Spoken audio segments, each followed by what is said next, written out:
This is Total Control. Hi, I'm Carolina, and I am the host of Sincerely Carolina, a series of educational conversations about current social issues with local and international experts.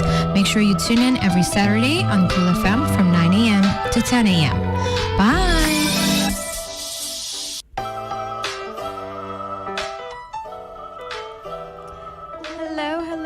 Bon dia. Happy Saturday. Mito espero ko po ting umbon si mang whatever that means to you. Mito espero ko to si mang produktibo, si mang chill, si mang contento.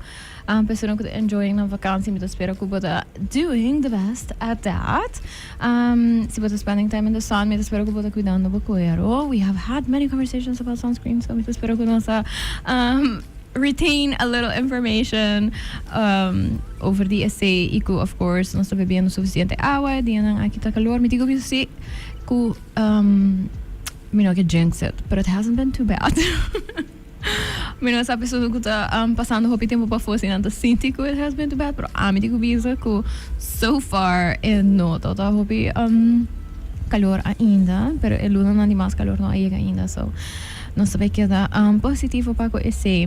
So, pa isunod ko ta wak weekly announcements ang flyers nang basta sa ako mi abisa ko episode di awita na English. So, onde mi vai switch, mi ka character hena tame ko sa live riba Facebook e YouTube di Kula Fam, YouTube di Sincerely Carolina, e ko por wak episode aki riba Kula Fam's website, pero tambe anytime or ko outro momento, se não por wake agora aqui, vou não por escutar agora aqui, vou por wake saki, escutar saki back, riba dia plataforma nang aqui, pero também durante si mango por hanya riba Spotify or Apple Podcast, so do not worry, se não tá hanya chance para escutar episode ave full.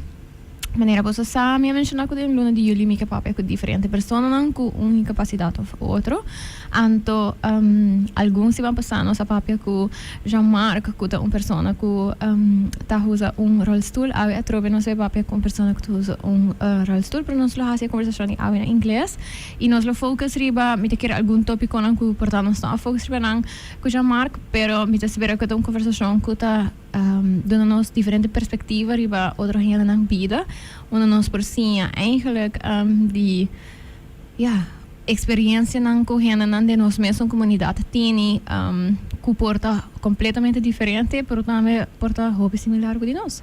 So, me espera que é learning experience. So, I will be switching now to English. As I said, before I continue, I want to say thank you to my awesome sponsors who allow me to talk about whatever I want to talk about. Today we are talking about disabilities and the pride that goes into that and living fulfilling lives. And that's the topic that we want to discuss today. It's living fulfilling lives with an impairment and the disability caused by societal norms and the way community standards have kind of imposed, basically challenges into lives of many people. Sometimes we think of it as a minority, but not necessarily. So thank you to Total, to La Roche-Posay, and to Gain for providing me this space, and to Kula Fam, of course, to talk about these very important conversations. Also, shout out to Kula Fam, who now has a ramp, so we have been also thinking about how we work on expanding accessibility in everyday life. So thank you for that. So without further ado, I will let Minouche, who is our guest of today, our main guest, because we also have a surprise guest, who is Dairon, but I'll let him introduce himself in a little bit. But we'll start with Minouche. Tell us who you are and why you're here today. Hi, my name is Minouche Ruiz.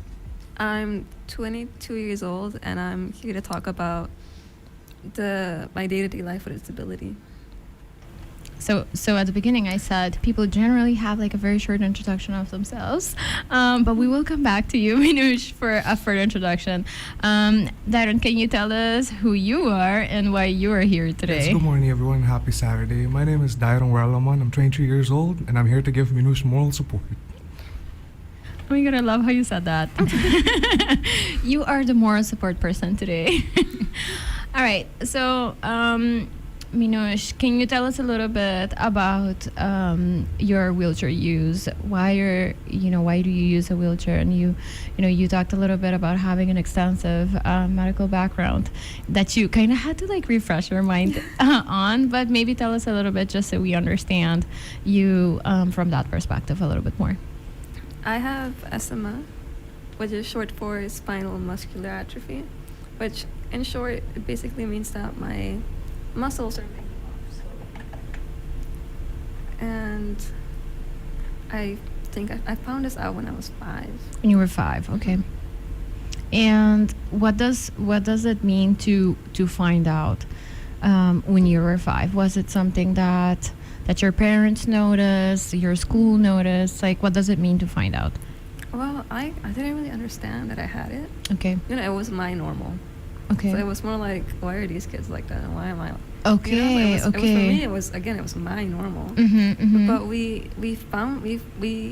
it took us quite a while to get to that conclusion. Okay. That I had SMA. It started when I was like 10 months. Okay.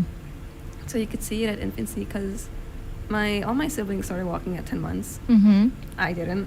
And my mom started like asking around, started asking doctors, and they were like, no, she's just a late bloomer. Give her time. And then I'm 2 or I'm 3 and I'm still not walking properly, or at the very least I'm taking steps, or I'm sitting down, but I'm constantly losing balance. Okay. So I'm constantly falling over. I'm constantly using my hands as support.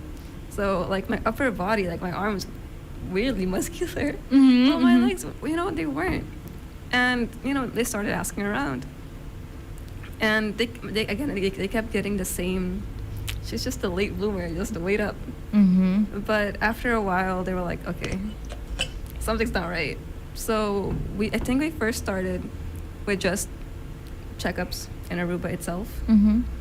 But we then settled, after they settled on sending me to Colombia, where they did some MRI scans, and they really just checked on my nerves because they thought that was the source of the issue.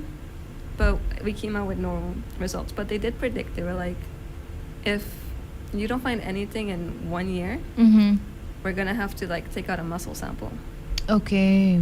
But we came back to Aruba, and then without Acidve, my grandma sent me to Venezuela Okay. for more checkups. But again, like those came out with no results. Mm-hmm.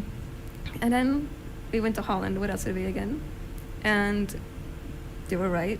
Colombia was right. We had to do a muscle sample, and through that muscle sample, I was like 5. Mm-hmm. They found out my diagnosis, which is SMA. Okay. And I have, in Holland, they told me it was an SMA type 2, Mm-hmm. but the least severity of it. So not Okay. yet type 3, but just type 2.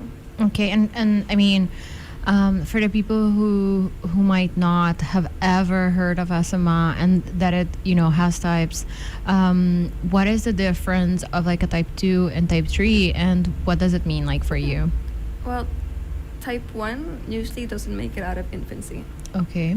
And type 2 is wheelchair bound, but with a lot of, how do I say, medical assistance, Okay. like breathing assistance or eating, Okay. sitting up. And type 3, there are people who can still walk with type 3 Mhm. and usually don't require a wheelchair till later on in life, and usually they don't really use any extra medical assistance. Okay. Okay, interesting. And is it something that progresses through life or? Yes. Okay. All right. So we've now had like a little understanding of who you are on a medical sense, but and I think it's important because I think most people don't know what are reasons why somebody might be in a wheelchair, and I think that's also the kind of the unknown that makes it sometimes hard for people to get out of the stigmas and the stereotypes that they might have about people in wheelchairs, because if we don't know what might be the reason, then it remains like this very foreign thing that we can't relate to. But you said something that is, I think, very relatable for parents, right? Like having a concern, like seeing something in your kid, and then having, even sometimes medical professionals be like, give it some time, but that persistent gut feeling, right? Like your parents went out, but your grandparents also were like, maybe we need to check a little bit more. That eventually, knowing kind of makes it possible for your parents to adjust and to make the right choices to give you the resources that you need and the whatever assistance or adjustments that you would require. What was it like growing up? What was school like? What was making friends like? It's like, what is life like? School, at first, school didn't really let me in. Oh no! Especially with Peter, they really wanted you to walk. So I got accepted into one, but kind of got bullied.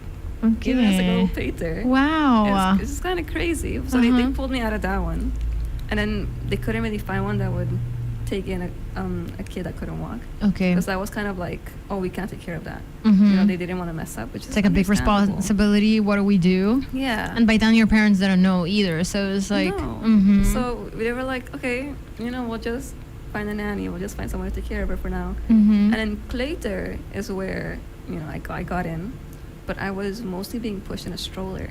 Because at that time, again, we didn't really know the extent of it. And we just know that, she gets tired quickly. Okay. So she has to be in a stroller. And making friends it was odd.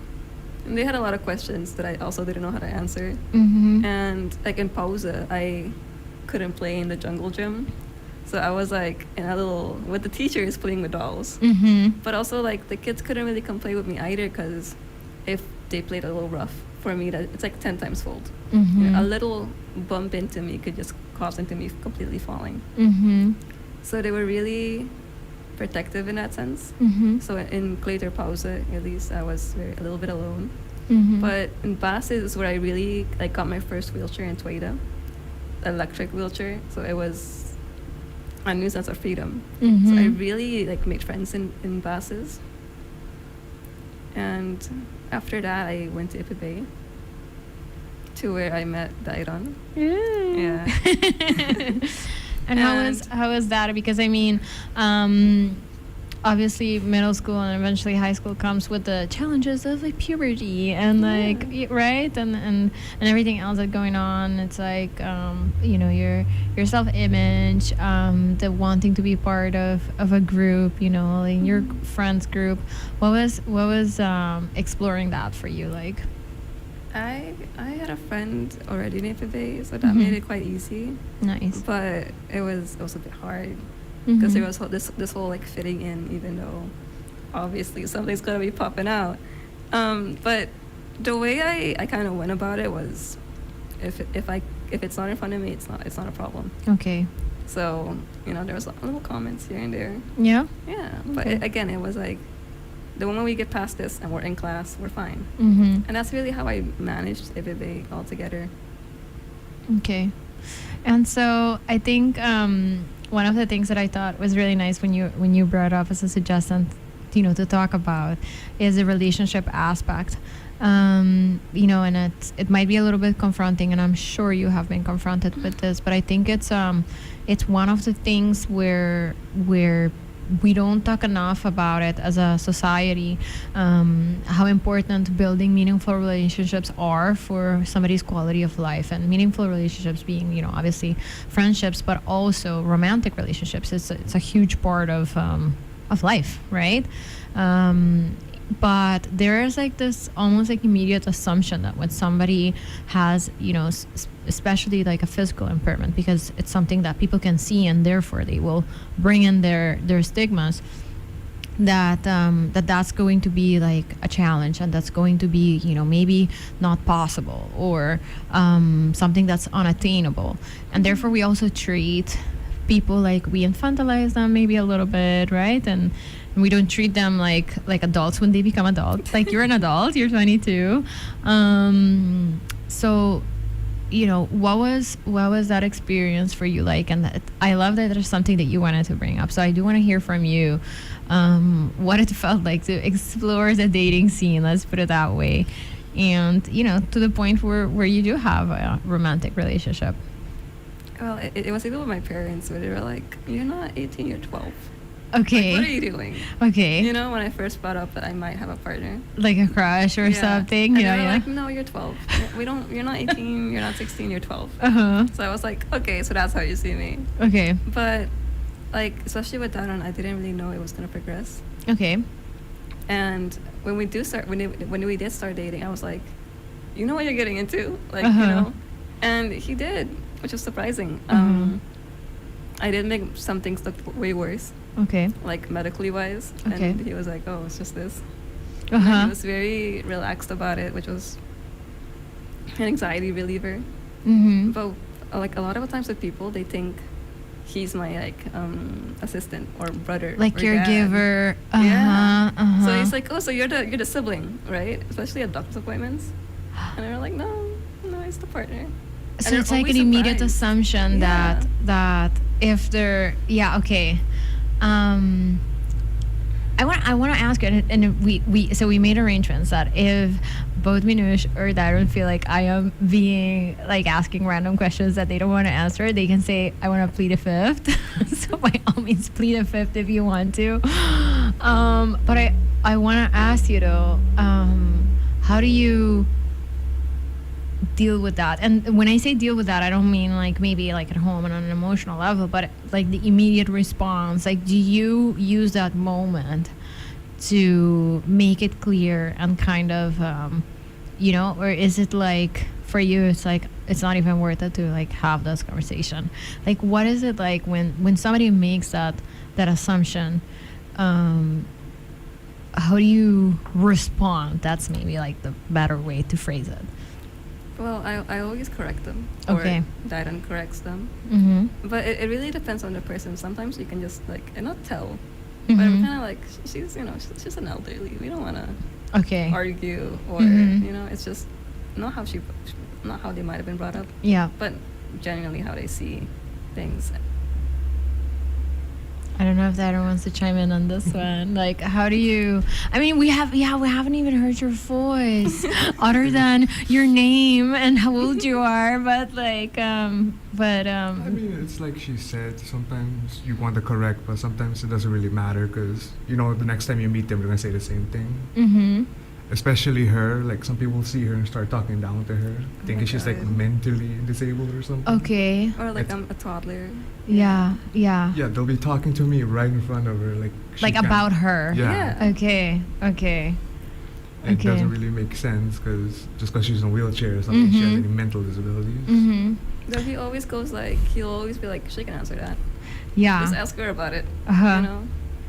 But that's and I do appreciate the way you said that that you are also aware that it might have to do with age and how people were brought up, and the way you say that like you also kind of see somebody and then you kind of make a conscious decision like, am I gonna fit into this conversation or not?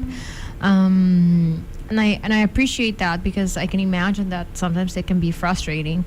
But that you're also able to understand that it's not like an individual thing, but that it's societal, right? Like, I don't even want to say like 10, 20 years ago. It's like the shift of perspective has been so much even within like, your lifetime. So now imagine like, older people's lifetime, like, So I appreciate that you say that you have that kind of patience. But let's talk a little bit about that, about the assumption that it's almost like it doesn't compute that would be a significant other, right? When you said you didn't know that it was going to progress into like a romantic relationship, but eventually it did. What was it like for you guys, between like even your peers and stuff, to introduce yourselves as such, right? As an item. what was if anything, or was it for your peers like, oh, that we knew? What was it like to have those conversations with people around you? Well, we started dating like at the end of school. At the end of school. Okay. So like at our last year, we started dating, and COVID was about to hit, so we were about to be home. So, and also we weren't like publicly affectionate yet at school either. Okay. So we were kind of keeping it hushed. You know. It's new. I get it. But yeah, there were some kids that already knew about it, and I was like, how? And it was. It's the eyes. It's always the eyes. But it was so. So when I introduced him to my parents, they were like, you know, they didn't really understand how I was gonna progress, or if he understood, you know, disabilities and how my disability works. But when I like to my friends, they were like, yeah, finally, yeah, we knew, you know, they understood it. You mentioned that Darren was like very chill when he actually got to experience certain things with you, that you maybe might have felt like, oh my gosh, it's gonna be like maybe a burden, or maybe that's gonna be like a very tough thing to deal with. Do you feel that maybe it's also part of like how society might make people you know, who have needs feel? Like, do you feel that not just like with him as a romantic partner, but like maybe with friends and stuff, where you feel like if we're gonna do something, and we talked about this with Jean-Marc too, you know, that he also had to go through a shift of like, no, you know, if I want to go hang out with my friends, I'm gonna go hang out with my friends, and you know, if we're gonna go to dinner and that means that one of my friends need to help me with like eating, that you're okay with that, and that it's not like a burden. It's like your friends choose to hang out with you, right? Do you feel like maybe you also portrayed your situation as like something super heavy, or something like almost like dreadful, but you know, because it's like maybe a form of I want to say maybe not masking, but almost like guarding yourself for disappointment? Like where do you think that comes from? I don't know. With friends, you know, I always kind of lay things down. Okay. Like, you know, strictly like. And if we ever made plans, I always asked if there was a ramp. You know, and I always have to make sure that I have to have my own ride. I can't ride with you guys. Or Okay. if we do this, you have to understand that I have to be here. So again, it was my normal. You know, I didn't. If they weren't gonna accommodate, then I wasn't gonna go. But it did. It was much more prevalent in classes, because you know, getting invited to birthday parties, I was like, I want to go, like hell yeah. But then going home, they're like, what are you gonna do there? It's gonna be a jungle gym. What are you gonna do? And I was like, oh, you're kind of right. You know, like how am I gonna go? But with Didon, I don't think it was more guarding. It was just the way I see, like, oh, why would someone deal with this? You know, when they could just go for someone abled. And that's really where it stemmed from. It was like my insecurity of being disabled. So it was like, this is like, you won't need this. You won't need to do this with someone that's abled. So why would you? But he was like, no, he understood from the get-go. So I almost want to ask you that, like the same questions that she just laid out, and not in like in a like interrogative way, but in a hopefully inspiring way, because I think that that when we think of meaningful relationships, be it friendships or romantic ones, we kind of put like obstacles first, right? Like, how much work is this gonna be, and like, is this work worth it, yes or no? And so of course, you know, Minouche's brain, but I think a lot of people's brains will be like, why would I even, you know, start to invest energy in like possibly developing something if I already know that it's gonna come with some baggage? Maybe I don't even know the extent of it, but so my question to you is like, what was going on in your mind? And you can just answer something super cheesy like, I just fell in love, but but you know, like, because I do want people to understand that this is it's a human interaction, and you know, at the end of the day, like, it's not about like, you know, abilities or disabilities. It's I mean, like you said, it's very cheesy. I liked her. Mhm. And you know, I'm a pretty big guy, so it's like, whatever happens, I got, I got this. for it. It's like carrying her, not a problem. I saw that today. But did you feel like people around you, did people, and maybe, you know, Bella means do feel like pleading the fifth anytime, but were people around you, like, did people around you question you for that choice as well? Like, because I also feel that I was in Greece earlier this year at a training about disabilities and medical models and social models and stuff like that, and one of the trainers, she's with somebody who's also a wheelchair user, and she said the same thing, right? When she's with him, the assumption is that she's like, I don't know, his nurse or whatever, and but also the scrutiny that she gets, like in private, maybe like from friends, from family, even sometimes, like, why do you do this, or why would you want to do that? Is this something that you experienced as well? I mean, usually with my family, they were very supportive of us That's nice. dating. They even threatened me if I ever break your heart. You know? Oh, wow. I love that. But no, even my friends tend to be supportive. Maybe like acquaintances or something. Yeah. Said a few things, but when it came to close family and friends, no, they were pretty supportive. That's nice. What would you tell people out there who, you know, might find themselves in a situation where they're like, I don't want to limit myself to, you know, not maybe getting to know somebody because they're not able-bodied.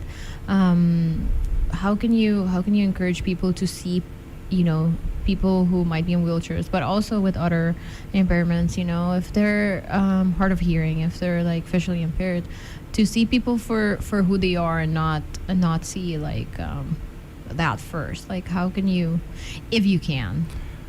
I don't know. For me, usually when I say I love someone, it's because I mean I love them. I'll do Mhm. everything for them. Mhm. Maybe for other people it's different, but usually if I said I loved her, Mm-hmm. it means I love every part of her, even the downsides. Isn't that usually love? Mm-hmm. Where, because no love has no only upsides. So for you to say, oh, I want to love her, but she's disabled, do you really love her? Mm-hmm. Or are you just like liking her at the moment? Mm-hmm. So for me, usually I would say, if you do like someone, go for them. But if you feel like, oh, I don't want to do that, then maybe you don't really like love them Mm-hmm. as you should have. And then maybe also like be honest with yourself, because I think that that's something that you said is having that awareness that like, how do I really feel about this person, but also like, how do I feel about myself and like the situation, right? Because I Yeah. think that most of us know what we can and can't handle, but we're just not honest about it a lot of times, right? And the way that you said is like, I knew that, you know, something like her physical impairment was not going to be an issue, and it also had to do with you knowing yourself and like your abilities, you know. But and I appreciate you saying that, and that you mentioned that you have a very supportive family, but yeah, you still kind of face like this question mark, right? When random people just make assumptions that you could not be like her partner, right? Whereas if you see any other adult couple walking into a medical appointment or anywhere, the assumption then of course will be that it is a couple, right? Because Yeah. you don't assume that other adults will maybe come in with their sibling or something. So you know, it's nice that you're still able to focus on the good part of it. Is there anything that you feel like you would want to share, Darren, about, you know, just being in love and learning through this process as well? Because I'm sure that it has been a learning process. It's a, you know, it is a medical condition. I think that people underestimate what it's like to love somebody who has any form of chronic condition. What has that learning curve been for you? Does it make you like more empathetic towards other people as well? Yeah, after dating Minouche, I got more empathetic to people that say wheelchair or like other disabilities. Yeah. But usually it's more like taking it a day at a time. So learning new things, learning new techniques. Mm-hmm. Well, yeah, that's about how it's been, just learning. Okay. Thanks. Darren is like, it's like, I'm a little nervous here. So, Minouche, what else is something that you want to share about? You were on a riff last week. Oh yeah. And so I asked you, I asked you a couple weeks ago, like maybe, if you would want to do this. You were a little nervous at the beginning. Maybe you're still a little nervous. It's okay. But we talked about it, and then we managed to set a date. And Riff is like a very Aruban activity. And everybody who has been to a Riff or like a Palm Island or something, that usually they are not very developed, right? They don't have like great infrastructure, but also getting there requires getting on a boat. What drives you to like participate at in these type of activities, and what is it like when you do decide to enjoy that as well? It's a family tradition. Okay. So we go with like the entire family on Mhm. the island, and the boat in the beginning, I didn't have a manual wheelchair, so I just had the electric. So we Oh. had people bench the wheelchair in the boat Oh my gosh. and then go and take it to the island and bench it out of the boat again. And the wheelchairs are heavy. They have Yeah. full-on batteries in there. So it started off with you get on and you're not getting off until the last day. And if you want to get off halfway through, you're not getting back on because Yeah, you're not yeah. relifting that wheelchair back in the boat. And it was terrifying. Your only source of mobility is in the middle of the ocean, in Yeah. a sense, So Mhm. it's terrifying. But, it's really planned out. After I got a manual wheelchair, it was easier. Mm-hmm. But it did come with some sacrifice. I only could be pushed around. Mm-hmm. But, mm-hmm. it relieves the anxiety of, that's my expensive wheelchair in the Yeah, middle of the yeah, ocean. But it really just started off as a family tradition, and then we kept continuing it. Mostly for me, but like we really want to do it for her. And does Darren get to go now too? mhm. Yeah, I was one of few people's benching that wheelchair. Oh, you were one of those. Got it. But I think that's I love how you said that. But you mentioned something interesting that maybe the rest of us might not think about when we go to the Riff, even if it's for a couple of days. I mean, now you have your manual wheelchair, so it's much easier to carry around. But the fact that you also knew it's like, okay, I'm getting on this island. I cannot decide halfway through that I want to get off. Those are little things that other people might not think about, right? Yeah. The sense of like feeling like you have like that autonomy and that freedom to just be like, I want to go now. Mhm. But for you, it requires a little bit more planning, especially Yeah. when you go somewhere remote like that. How do you express, even within the constraints of like, let's say you're using your manual wheelchair today, and that requires somebody to help you, or you're in your electric wheelchair, but that also requires mobility in the sense of like transportation and stuff like that. How have you managed to feel autonomous in your decisions and be able to communicate like, this is what I want to do and I would like to go now, or I would like to leave now? How has that been, finding your voice in that sense? I usually try to like stay the whole week. 'Cause it's like you only do this once a year. Okay. We can handle Mhm. it. But like with the manual wheelchair, it's just mostly me bossing around who's pushing me. Okay. It's really just that. It's like, okay, I want to go there now. Uh-huh. And if they say no, I think you have to though. Yeah, no. Like mostly it's my friends or dad on pushing me Uh-huh, as uh-huh. well. So there's like this cheeky little like guilt tripping we do to each other as well. It's very like casual love about it. it. Like Yeah. if someone overhears the conversation, they go, "Whoa!" Like, Uh-huh. it's like, They is might. he okay right now? But no, it's just very normal, Mhm. And they understand as well. They're like, "Oh, you want to go over there?" I'm like, okay, I guess I gotta do this. Uh-huh. But with Didon especially, especially when like if I go shopping or if I want to Mhm. go here, it's just kind of like, You gotta take me. you gotta take me. What are you gonna say? No? But that's nice that because that is why they're your friends, right? And the people around you, and it's not like Oh my gosh, I should be ashamed. It's like, you are my friend. You know I'm in a wheelchair. You gotta help me out. You know.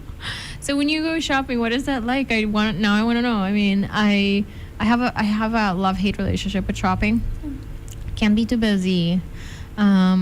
I sometimes want to try things on. I sometimes do not want to try things on. Like, it's a very weird relationship I have with shopping. What is your relationship with shopping? What is it like? I mean, it's such a stereotypical girly thing to do, you know. But it's we all do it at some point. So what is shopping like with you? I want to know. It started with just my sister going, "You wanna go shopping?" Okay. And I was like, "How are we gonna do that?" Okay. But my sister, she was really like she grew up with me, Okay. you know. So she tried her hardest to make me feel included or, you know, normal. Mm-hmm. Like, she would drag me to a jungle gym if we were ever to eat at like McDonald's. Yeah. Okay. And she's like scrawny. She's not even like that older than me. She's only 3 years older than me. So she's literally pulling, and I said to my dead weight, over the jungle gym to just push me down It's on like a we are 2-second going to slide. play here. Yeah, just to like push me down like a 2-second slide. I love that You though. know, that's how it usually was. She just had a life-size doll almost, like. That's like, you know, like almost 2 times heavier than her, but hey, she did it. And like, especially shopping now, it's like I'm gonna have to wait for the wheelchair accessible changing room, Okay. because there's always somebody in there that's not. Really? Yeah.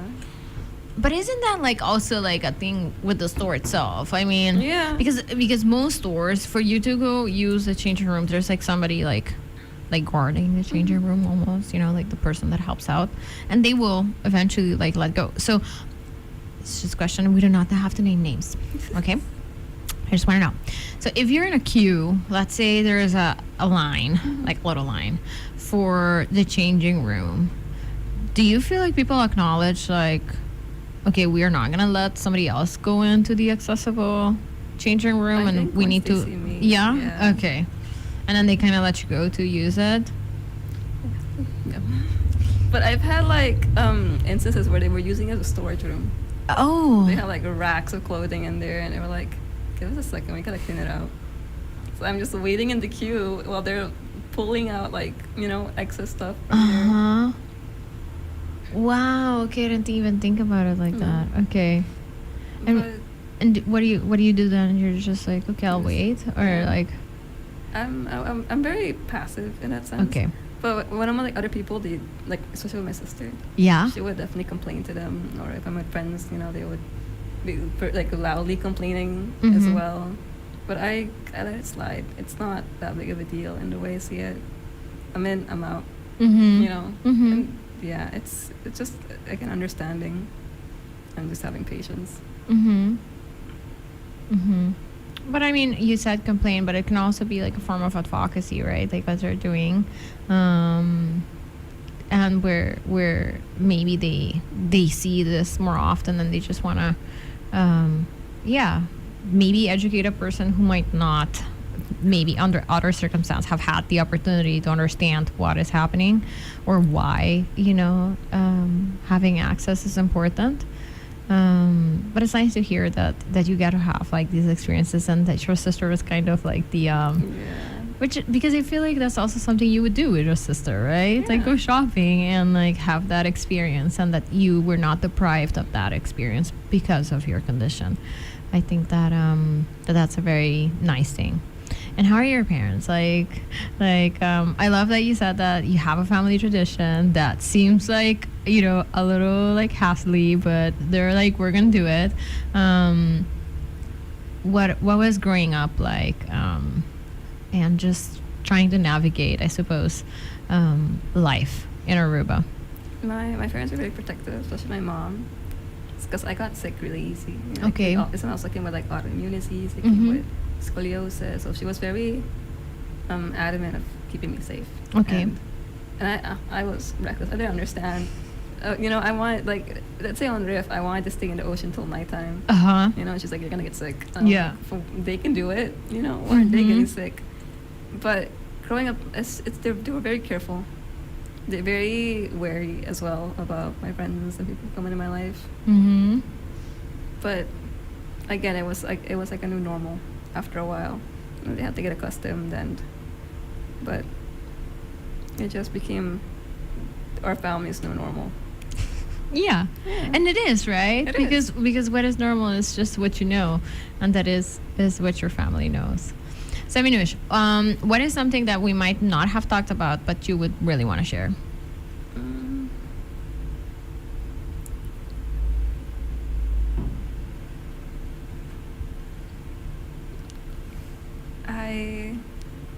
I went to Holland twice, Mm-hmm. and the first time was to get that muscle sample. Mm-hmm. Mm-hmm. The second time was for a scoliosis surgery, Okay. which is for a infusion, no, back fusion.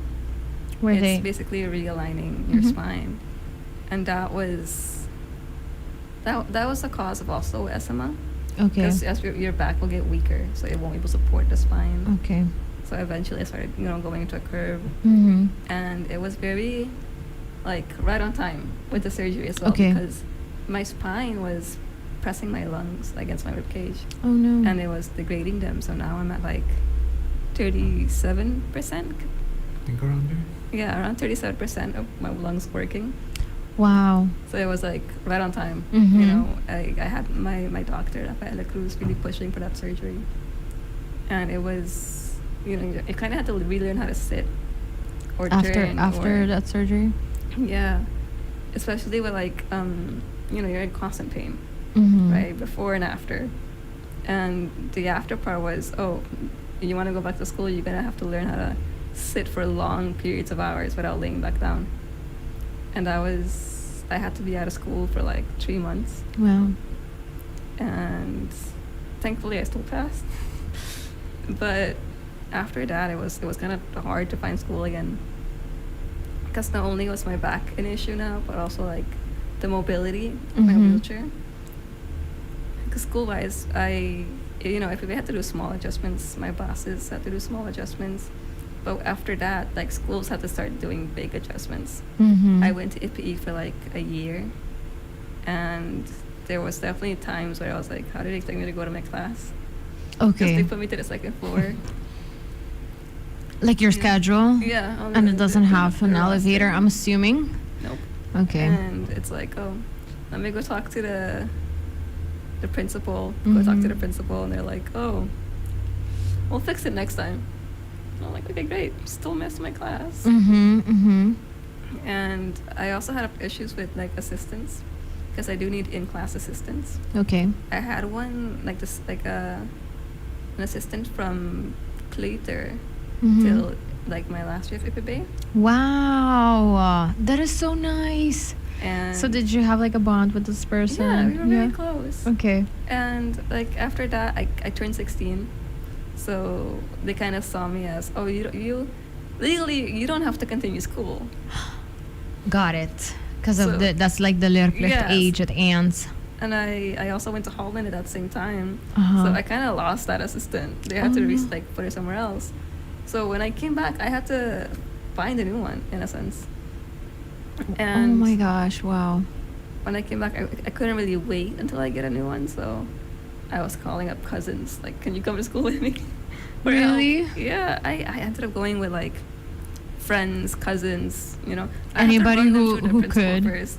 Really? like- Every single time? Yeah, Like, like saying like, yeah, I don't have an assistant yet. I have to go to class. This is my assistant for the day. And then I found I had a cousin who was willing to stay with me for the duration, and they had to sign a contract with the school and everything. And it was fun, my cousin in class with me. yeah. But afterwards in IPE, it became a bigger issue Okay. because they were. I So at wouldn't say- APB, like after you turned 16, they found a way. They were like, okay, like we're gonna allow you to have your cousin, like somebody. Yeah. But they allowed you to like continue your education, which I think is nice to hear that the school was willing, but also that you wanted it so much that you found a way, but also that somebody who's in your life that was like not their job or whatever, they're like, we'll do this. Like we'll figure this out. I'll become your assistant. Yeah.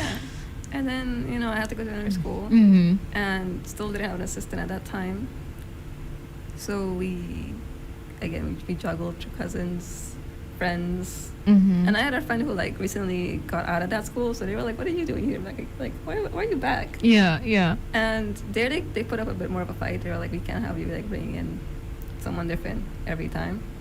And by that time, I was dating Dairon, so I was like, "Here's an idea. Put him in my class. Yeah. He knows what I need." Because he was also going. Yeah. Oh, okay. Got it. Okay. And then they were like, "Oh, like." Then they asked the question. They were like, "What is he from? Like of you?" And I was like, "That's my partner." And they go, "Okay, we're not putting him in your class." And we were like fighting them. We were like, "But I don't have an assistant." I And can't come he to could, school." yeah. We are in the same class, so he can take the notes for me, take my Yeah. books out. It's not hard work. No, and then Oh, okay, technically it's, but it's not. no, but I mean, you already would want to spend time together. So then eventually, like, if you could study together and stuff like that, it would just kind of make that process. I don't know what the rules about this is, schools, if you're listening and you want to like chime in on this. Okay, so I'm just giving a perspective from like a human point of view. I'm sorry. But we were in the same class, getting the same classes. Mm-hmm. But we not same class. Like we were in the same, Same grade. Mhm. But we were in the same class, and we were like, if you put him in my class, he knows, take my books Mhm. out, help me with food, help me with drink, help me with, everything that I would need an assistant to do. But they were like, you guys are gonna make out in class. Sorry, I almost spit out my coffee because I feel like that's such a like almost like immature assumption of people in education. And also like, again, I am not bashing on any schools, but I feel like the age group at that school, it's like we're not like 13, 14-year-old like teenagers who have just figured out like what making out feels like, right? It's like like how is that like a serious concern? How is that a bigger concern than like allowing you to have an education? Like, I'm sorry, what? Okay, so continue. Then we found an assistant. Okay. That the was school approved of? Yes. Okay, good. Mhm. But it was short-lived. Oh no. I was like, I don't want to continue in economy. Okay. So I got out of the school, and then I only had an APB diploma. Mm-hmm. And in a sense, I couldn't go to work with just an APB diploma. Mm-hmm. So I went to go do my MAVO at Landsexamen, Mm-hmm. which was really nice. You only go for the exams. Okay. So when you don't have the mobility Mm-hmm. to, to go to class every day and only swing up for exam, it was really accommodating. Okay. In a sense. And I mean, it is a lot of like you have to study on your own, but that was okay for you, like. It was okay. Okay. But I did know, like, for HAVO, I couldn't do that. Okay. Because you require, there's new things. And with MAVO, you could Like you felt like you could wing it almost a little bit. tackle it with a diploma, but with HAVO, Mm-hmm. I was like, no, I can't do that on my own. Okay. So we were searching again for a new Mhm. school after I passed that. And we were in between two schools. But now I started with Edu Campus. Ooh, It's nice. completely online. Okay. And, they help you as well. Mm-hmm. And they were super accommodating. So it's nice to hear that there are, I think, more options nowadays than there were now. back. Even if I think like when I was like your age or like even a little bit younger, I think there are more options now. So I think that's nice. But I also think it's nice how you thought about it. Like, I need to continue my education. I would want to work. And so what do I need to achieve that, right? Yeah. Because that also might be an assumption from people looking from the outside that, it's like, why are you going to look for work? Or like, why are you even thinking in those terms? But I think it's just like a very natural thing to be aspiring at your age, right? So what are your hopes like when you finish Edu Campus? What is your ideal of like what that looks like, finishing Edu Campus, and what would be next? Next is university. Do you want to go here, the University of Aruba? I'm considering here. Mm-hmm. And if I really want to go out, like to Holland or Mhm. study abroad, I'm considering my master's Okay. abroad. Okay, got it. Yeah. But I really want to, I want to start working, Okay. I went through the process of trying to find a job Okay. before, and it was a little hectic, Yeah. Had a lot of dumb questions. During interviews and yeah. stuff. Do you want to share some? Just Um, because, I mean, just so whoever's listening, don't ask those questions. They were like, "Oh, we didn't think you were you know, they would see the wheelchair and go, but can you still walk? Okay. And I was like, no, can't walk. And they're like, oh, I don't think our thing, like our Position. position is accessible. And Okay. I understood it. I was like, I completely understand. But they continued the interview, and I was like, okay, Like you already told me. yeah. And they were like, we don't have any other positions to offer you. And I think they were feeling guilty about it not being accessible. But I was like, I was understanding. And then they were like, it must be really hard, huh, to find a job. Yeah. And I was like, yeah, But it was, I had to give up on finding a job, and especially with, honestly, I won't be able to go full time immediately either, because But now you're also like going to school, so I mean, yeah. Not only with school, but I get tired out very Okay. quickly. If something were to happen, I would need someone to help me. Mm-hmm. So there was also a period of me having to understand that. Okay. I also thought, I could just go work full time. Mm-hmm. But the more I tried and the more I thought about it, I was like, if we get tired out, what are we gonna do? So it was understanding that we can't really settle for a job. Mm-hmm. We gotta continue on and get a broader, like, what did I say? An accessible education. Yeah. Because again, when I was little, I wanted to do fashion design and wanted to do this and this and this. But the older I got, the more understanding I also got of myself and understood my disability and my capabilities. Mm-hmm. So not that I had to give up on those dreams, but I had to know that couldn't be my main Got it. job or my main thing that I have to do, because it's going to be very slow or very very slow and hard for me to do, because something that takes someone else an hour to do might take me 5. Mm-hmm. So it's, why would they? So it was understanding, and then trying to find a direction where I wanted to study in Mm-hmm. that is also accommodating and I could do. Mm-hmm. Yeah. But I'm happy to hear that you continue to think in those terms, that you continue to think in the terms of like, I understand, that it's indeed your capabilities, but also the limitations imposed by the system, in the sense of like, maybe in other countries or maybe in like some companies, something that is inaccessible will be accessible somewhere else. And that you're also patient with that, maybe by the time that you are done with like your university, there will be more accessible workplaces and you will have more choices than you might have at this moment. So it's also understanding that there's like a progression in the understanding, but that you take your time to do what you want to do, but also still with like, your focus of like wanting that in the future. So I like that. So I'm looking at the time. So I want to ask you, Dairon, before we close off, if there is something that you thought about during our conversation that you might want to mention, or that you feel like maybe we didn't mention it, but that you want people to know or to understand. I just feel like there was this one experience, with the doctor, where he told you that you were gonna die young. Oh. Which was also a negative experience, because Okay. her surgery got denied because the doctor kept going, "Oh, you're gonna die young. Why does it matter?" Mm-hmm. So that was a very bad experience right there. She was like, she's gonna be bedridden anyways, the older she gets. Oh. So there was one of them that didn't really push for a scoliosis surgery, which is why it got to the severity that it did. Got it.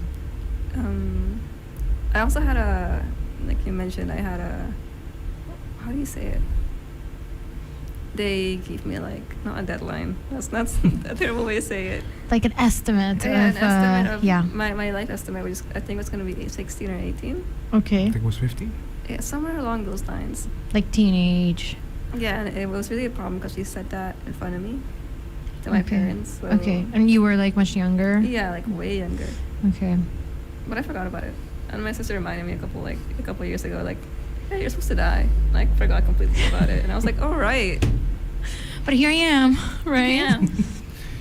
But Darren, I do want to ask you though, do you feel that by the doctor saying that, or like having like that stance, does it take away from maybe how she might be treated in a way that contributes to like a better quality of life? Like, do you feel like maybe if people didn't have that idea in their head, that they would provide her with like more opportunities or something? Like, is that what you're feeling?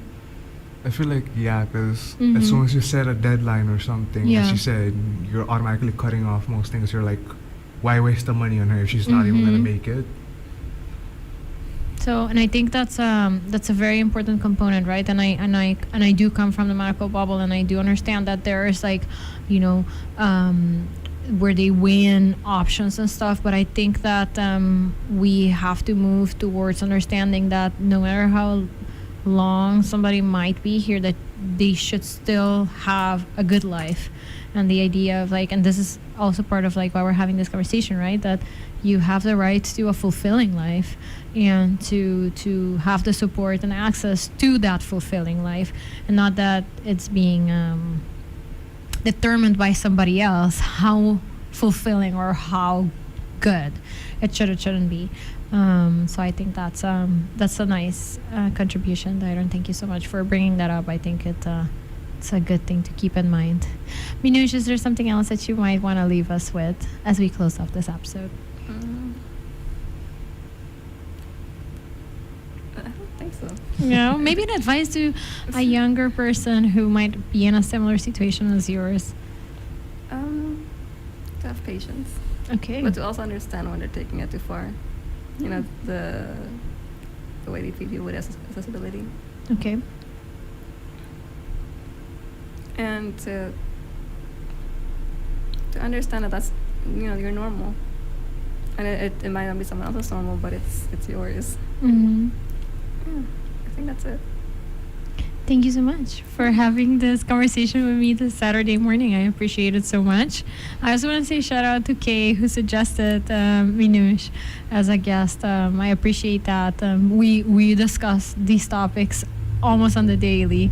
So to be able to meet new people through that is also nice. So it's really nice meeting you today, Minouche. And you, Dairon, of course.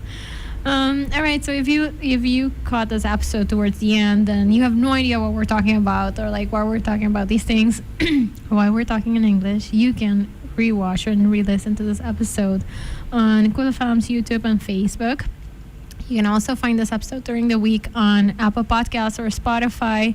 I hope that this episode gave you a different perspective. I love that Minouche is a young adult and just experiencing life as a young adult. And I hope that we realize that, life is a little bit more than just what happens in our bubble. So yes, do let me know if you have any questions about this episode or previous episodes. You can always send me a message on Instagram, which is where I am most responsive. But you can also leave a comment on the live streams on YouTube or on Facebook, and I will look at them and try to reply. If not, I'll just send the question over to Minouche and be like, Minouche, can you answer this question? Do let me know if you want to hear something specific in the coming weeks. I do have some interesting episodes as we prepare for the new school year. I want to talk about the pressure that we put on children and youth to perform at school, especially at a younger age, and what it kind of does to their self-esteem and how they feel about school in general. So I will be talking to a psychologist about this. Shout out to Rashaline de Cuba. And we will also be talking about bullying and how to sort of recognize when, especially at the beginning of the school year, when you can hopefully tackle it, when a child is being singled out, when a child is, maybe being bullied or discriminated. I think it's very important for us to be aware and not to let it get to a point where it's too much. But if there is anything else that you think that we should be talking about around the new school year or around, and anything else, it doesn't have to be about the school year, but if you think that there are important topics to be talked about, do let me know. send me a message. Thank you to my awesome sponsors for allowing me to talk about whatever I want to talk about. Today I talked about how Minouche lives a fulfilling life. And I hope it was a nice conversation to you too. Thank you to La Roche-Posay. Thank you to Total. Thank you to Gain and of course to Fam for giving me the space to have these conversations. I will see you again next week. And be nice, be kind, enjoy your vacation if you are on vacation. And if you're not, let the people enjoying their vacation enjoy their vacations. Do not text them and send them emails. I'm just kidding. I don't know if my boss is listening. Anyways, I'm not on vacation. She is, and I hope I can let her enjoy it and not send her too many texts and emails while she is away. All right, guys. See you next week. Bye.